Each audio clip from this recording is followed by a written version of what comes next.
वो कह रहे हैं सर मैंने क्रेडिट कार्ड का आउटस्टैंडिंग है और मैं पे नहीं कर पा रहा हूं, कोई तरीका बताइए। वैसे तो मैं बार बार ये बोलता हूं कि क्रेडिट कार्ड जो है एक जाल है जनता को फंसाने का, लेकिन फिर भी मान लीजिए आपने किसी बीमारी में, किसी जरूरत में, आपके पास पैसे नहीं थे, आपने क्रेडिट कार्ड यूज कर लिया, कोशिश करिए जो टाइम लिमिट है उसमें भर दीजिए। अगर नहीं भर पा रहे हैं तो बैंक से रिक्वेस्ट करिए कि इसको ईएमआई में कन्वर्ट कर दिया जाए, और ईएमआई में 2, 3, 4, 5, 6 ईएमआई में बैंक उस अमाउंट को कन्वर्ट कर देता है। अगर ईएमआई में बैंक कन्वर्ट नहीं करता है तो जो मिनिमम ड्यू होता है, मिनिमम ड्यू अमाउंट कम से कम डालते रहिए, ताकि वो इंटरेस्ट चला जाएगा आपका, पेनल्टी सरचार्ज नहीं लगेंगे और अगले महीने आप आउटस्टैंडिंग को पे कर सकते हैं। 2-3 महीने का आपको समय मिल जाएगा।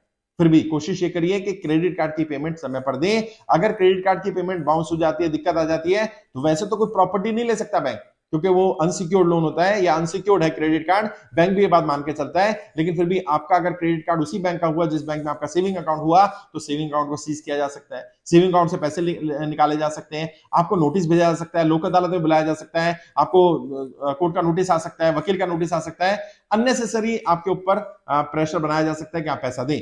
वैसे ज्यादातर क्रेडिट कार्ड के केस में सेटलमेंट बैंक कर लेता है, क्योंकि बैंक को भी मालूम है ये अनसिक्योर्ड लोन है, और जो क्रेडिट कार्ड का सेटलमेंट होता है उसकी परसेंटेज बहुत कम है, 20-30% मैक्सिमम है, 10-10, 12-12, 15-15% पर भी आउटस्टैंडिंग अमाउंट सेटल होता है। लेकिन सेटलमेंट कब करना है? जब बैंक की तरफ से ऑफर आए कि आप सेटलमेंट कर लीजिए।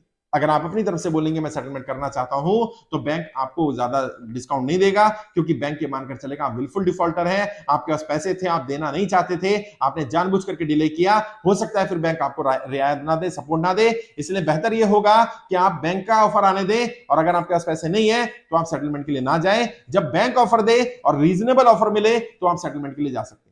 लेकिन बैंक क्रेडिट कार्ड के आउटस्टैंडिंग पर ना तो आपकी प्रॉपर्टी कब्जा कर सकता है, ना आपकी गाड़ी छीन सकता है, ना आपको किसी तरह से और प्रताड़ित कर सकता है, चेक बाउंसिंग का केस भी नहीं लगा सकता, क्योंकि उनको भी पता है ये अनसिक्योर्ड लोन है।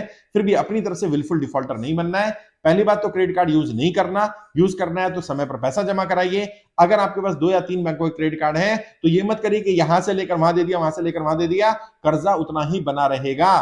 कर्जा उतारने का प्रयास करिए, और कर्जे में कैसे फंसते हैं वो जानने की कोशिश करिए, कर्जे की दलदल से कैसे निकलना है वो जानने की कोशिश करिए। उसके लिए मेरी ट्रेनिंग है, ये पेड ट्रेनिंग होती थी, मैंने फ्री कर दी है, पूरी तरह से निःशुल्क है ट्रेनिंग। आप गूगल पे सर्च करिए कर्जे से बाहर निकलने के 20 तरीके, ट्रेनिंग आ जाएगी 2 पार्ट में, पार्ट 1 पार्ट 2 दोनों को अटेंड करिए। 20 से ज्यादा तरीके सिखाए गए, नोट्स बनाइए, कोई ना कोई तरीका आपके काम आएगा। उसमें बताएगा कैसे आप कर्जे की दलदल में फंसते हैं, और फंस गए तो कैसे निकलना है, और कैसे दोबारा ना फंसे, क्या क्या काम करने हैं ताकि आप कर्जे की दलदल से बाहर निकल पाए। तब तक कर्जा मुक्ति अभियान का फॉर्म भी आपने भर दिया होगा। अगर आपको लग रहा है आपके पास कोई तरीका काम नहीं हो रहा, तो आप कर्जा मुक्ति अभियान का फॉर्म भर दीजिए। अगर आपकी जेन्युइन स्थिति रही तो सरकार जरूर आपका कर्जा माफ करेगी। हम लोग प्रयास कर रहे हैं, अभी लगभग 2,90,000 ज्यादा लोग आवेदन कर चुके हैं, और लगातार हर दिन लोग आवेदन कर रहे हैं।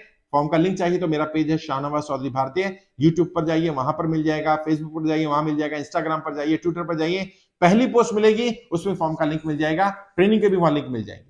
मैं अगर मुझसे मिलना चाहे तो मैंने अपना पर्सनल नंबर दिया हुआ था, उस नंबर पे बात करिए, व्हाट्सएप कर दीजिएगा। कॉल करेंगे तो अटेंड नहीं हो पाएगी क्योंकि बहुत सारी कॉल्स आती हैं। व्हाट्सएप कर दीजिए उस नंबर पर, नंबर है 9891299628। इस पर व्हाट्सएप करिए कि मुझे सर से मिलने का समय चाहिए, मैं आपके राज्य में आऊंगा, वहां मिल लेंगे। दिल्ली आना चाहे तो दिल्ली में मिल सकते हैं। कोई नोटिस वगैरह आ गया हो तो वो भी लेकर के आइएगा, मेरी लीगल टीम आपको नोटिस का क्या जवाब देना है, कैसे जवाब देना है वो भी बता देगी।